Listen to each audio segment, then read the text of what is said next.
Ladies and gentlemen, some 14 months ago, that cry for help that you just heard from the Iraqi parliament went round the world. The world rallied, it responded, and lives were saved. But is the world listening now? For the next 25 minutes, it's our turn to listen.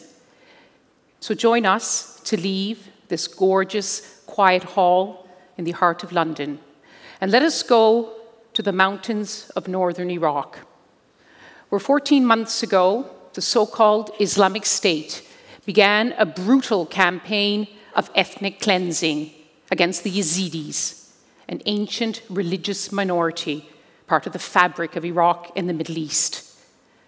Islamic State bulldozers razed their homes. Thousands of women were taken into custody as sex slaves. Many were raped. And now, some mass graves have been uncovered, some women have been rescued, but many are missing. Tonight, we're very privileged to have that Iraqi MP that you saw collapsing in the Iraqi parliament. Vian Dahil is joining us here tonight, along with her sister, Dr. Delan, who treats the traumatized and brutalized Yazidi women. This is a sister act like you've never seen.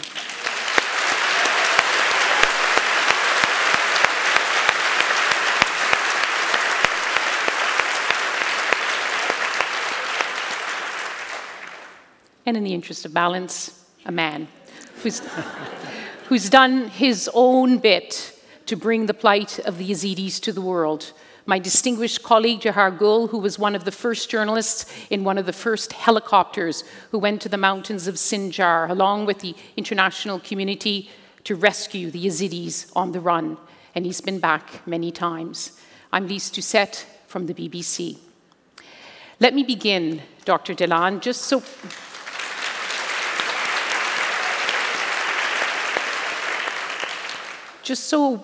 all of us here tonight know about your people before we talk about their plight.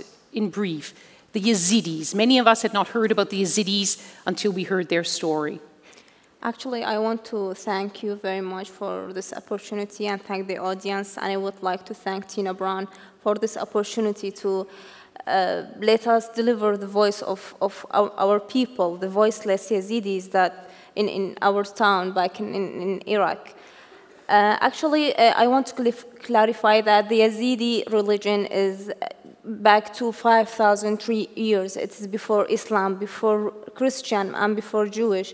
And most of the people misunderstood that we are a part of Islam. Actually, we are not. We are an isolated religion, and that's why ISIS give themselves the right to attack the Yazidi people, because they are not people of the book.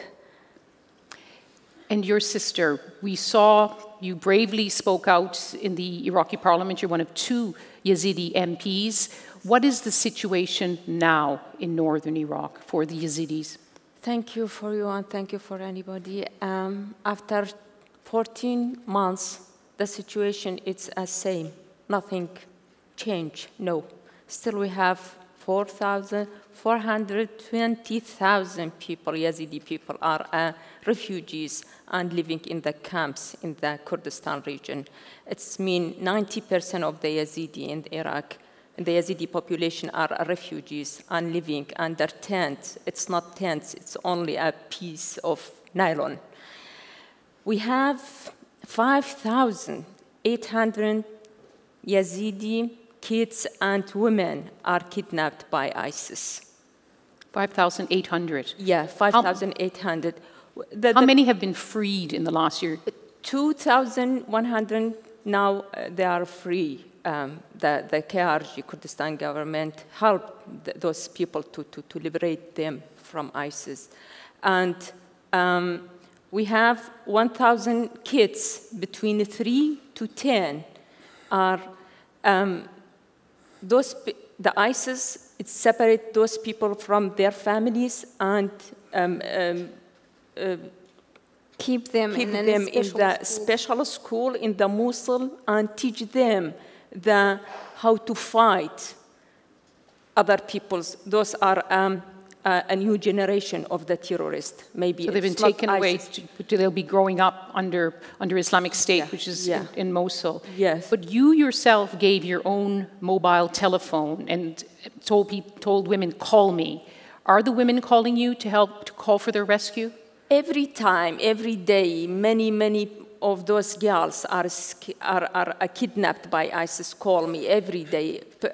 24-hour doors call me sometimes. They tell me about a very terrible story, what happened with them. And sometimes they ask me to help them, to escape them. I'm sorry for my English. I know it's a very terrible, but it's not problem for me. My goal,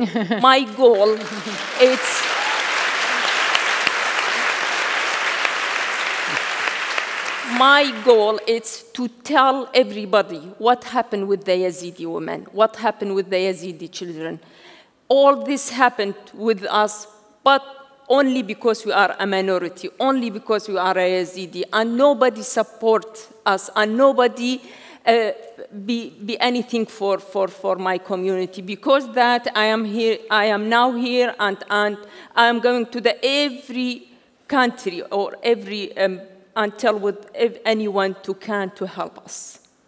Let's first, don't worry about your English. Tonight we're trying to speak the language of compassion so everyone understands you. But I think my English is better than your Arabic. Yes, mazboot. Or Persian, or Kurdish. Or Kurdish. Yes. Mazboot, yes. Dilan, first, tell us a little bit more. You meet the women when they are rescued or they escape. What stories do they tell you, and what do you see in terms of what they have suffered? Actually, I want to start simply explain the condition of those people and how they are living now. It's a tent, 3 by 3, for the whole family, a place to cook, which accommodates only 1 pan. They don't have floor. They sleep on mud and dust in a very terrible condition inside the camps, where there are no clean water sources and no medical care and no education. I am speaking about the camps that they don't have medical care centers and they don't have schools. And the women themselves, what condition are they in? That the women that you've been treating? And actually, I'm hearing terrible stories from those women who came back, who managed to rescue from ISIS. I myself witnessed a 9-year-old girl who was raped and bleeded till death in front of her mother's eyes. And her mother just told me the story. We have girls from age 12, 13, and 14 who were sold many times from fighter to fighter and was raped each time 10 and even more. And girls who were experienced rape from 6 or 7 fighters in one single time, just one after the other. And me, myself, as a doctor, I have witnessed not only psychological damage in those women, they have a terrible physical damage and injuries. They have been torturing them. They have been tying them to the bed and rape them. It was not just an rape. Actually, they tortured them a lot, and they have been suffering. And can they get any kind of trauma counseling in these terrible camps? There is no even a medical care. No. Or physical care, not even the mental care. They have nothing. No medical care center and no health care center, and no even a mental health care centers. They just have to cope with their lives after all this trauma and all this psychological damage and destruction. And also the children who are born. I understand that a growing number of women who escape are asking for abortions. Yes, actually, many of these women returned who were pregnant and had to abort their children. Let's bring in you, Jahar, because you have been visiting a different side of life for some of the Yazidi women who are not going to refugee camps, they're going to training camps. And I think you met 19-year-old Avina. Let's hear a little bit about her story.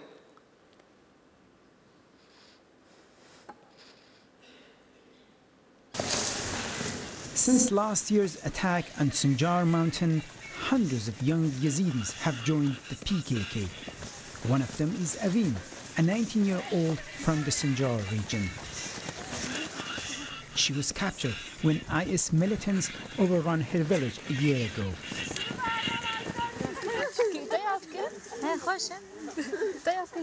For 2 months, she suffered at the hands of IS before finally managing to escape. But instead of going to a refugee camp, she chose to come here.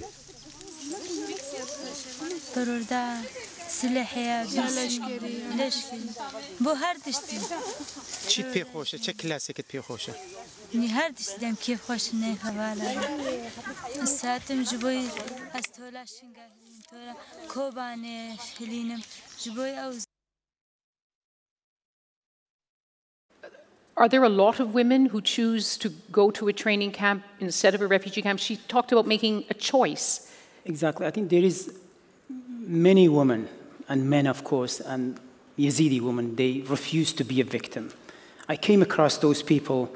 Obviously, as you know, we cover Middle East, and you come across a lot of brutality. Sometimes you come across stories actually even lift our spirit up. And I think Avin, one of those people, we managed to go to the training camp and spend some time with them.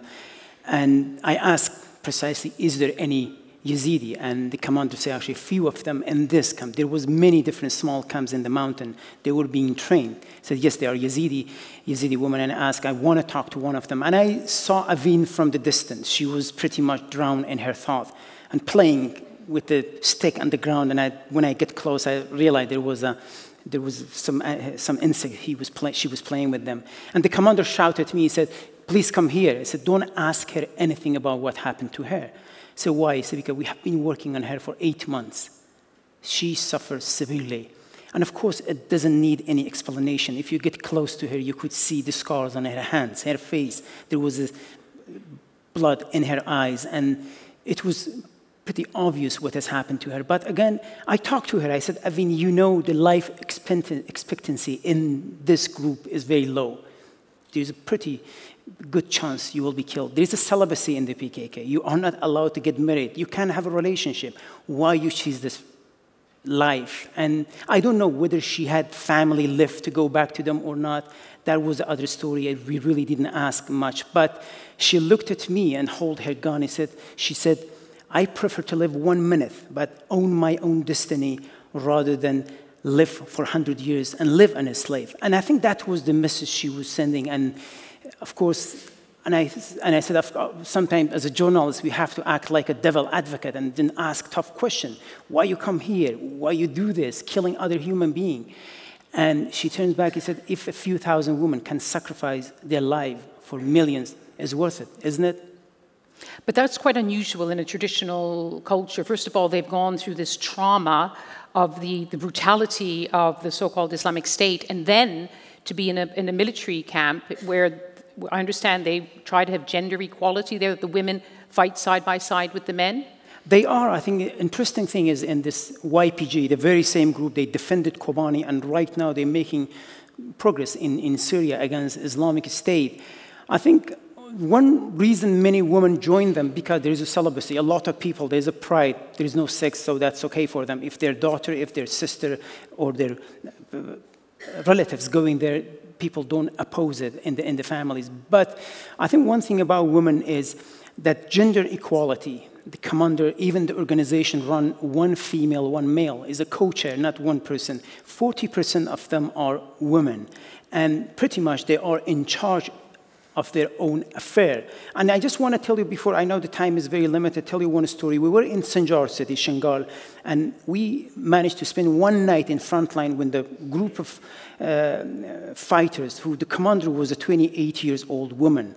And they were singing and chanting, not only we don't give you 72 virgins, we don't even give you 72 bullets. One bullet even, you don't deserve one bullet. And I was hearing that. And I asked, why you are chanting this? He said, The leader of Islamic State, Abu Bakr Baghdadi, said, if you are being killed by a female, you go to hell, which means there is no virgin. Double revenge. So they were in fact chanting to let them know. And of course, we would hear actually the chanting of Allahu Akbar by IS militants just a few hundred meters away. And they said, in this way, actually, we scare them off. They don't get close to us. So,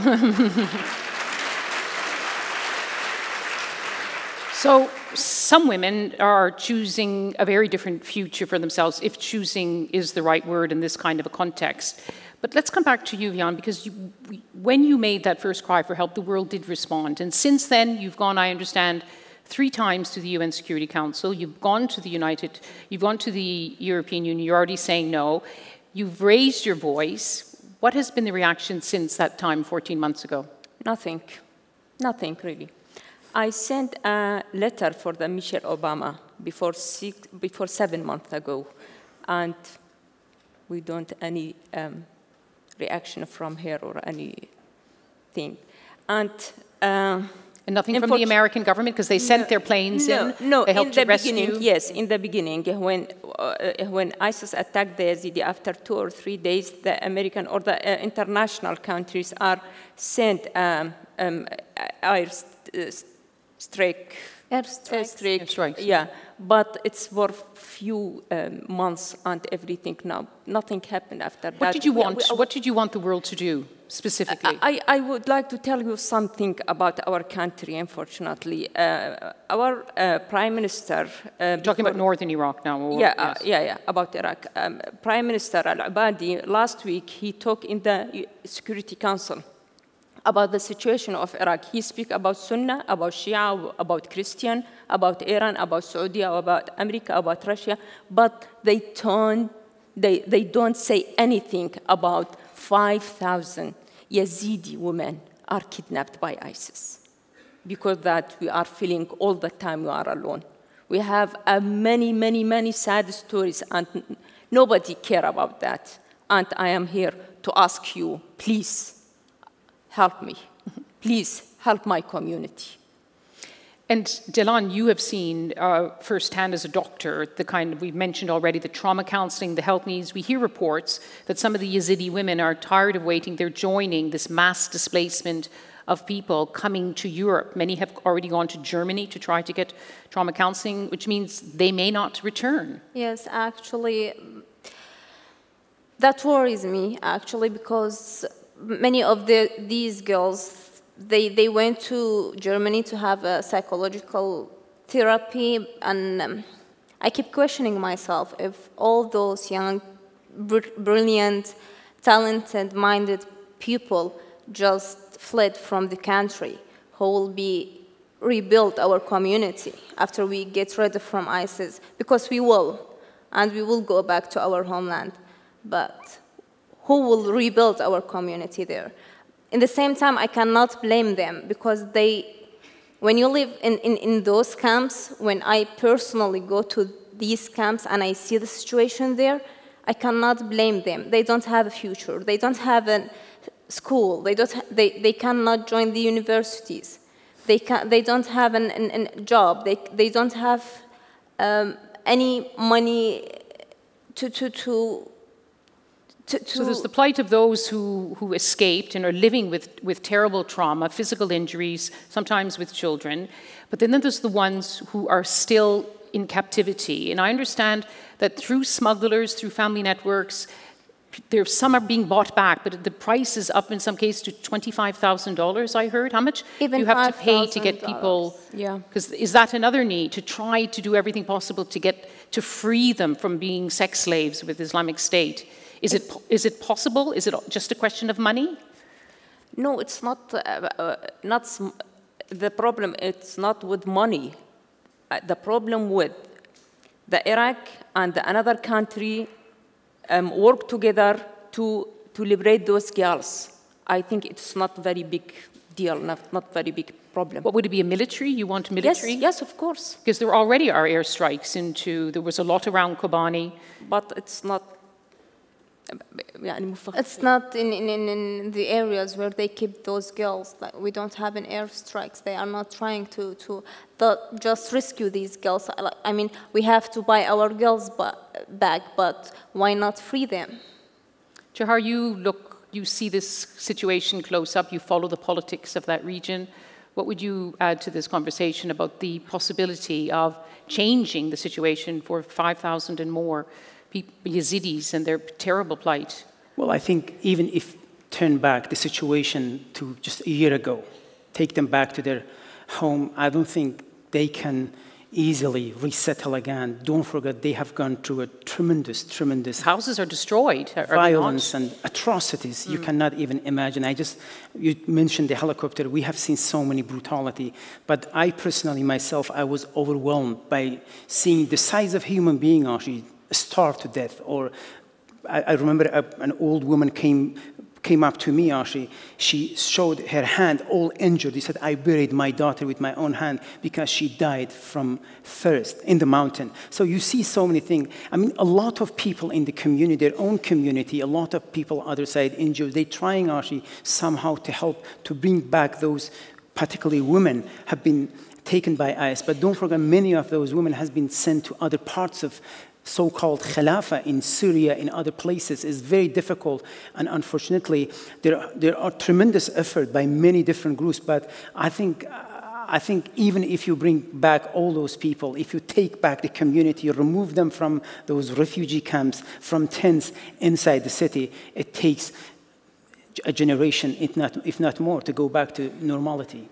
You are go before me to the Sinjar mountain by helicopter. Yeah, just 2 days actually, Miss Dakhila, actually, helicopter crashed. As a matter of fact, the very same helicopter 2 days earlier we went, unfortunately, General Majid, the pilot was killed. He took us, but 2 days later, Vian and New York Times reported they went to the mountain crash. She was injured, I think. She was lucky the helicopter didn't end in ICE control area. Yes. Suffering is long and our time is short. Before we end, this is a time also to dream big. If you could see the future for the Yazidi community in their native Iraq, what would it be? It's a very difficult question. They have a future. I hope we have a future.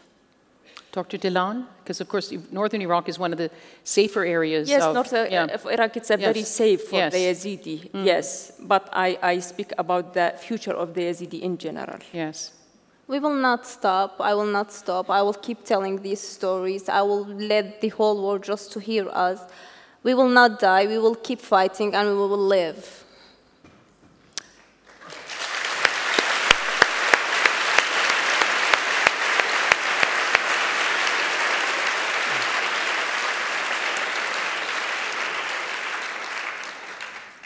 May your voices be heard tonight, and not just tonight, but beyond this hall. Thank you very much, Vian, for coming here. Thank you very much, Dr. Dilan. Thank you, Dr.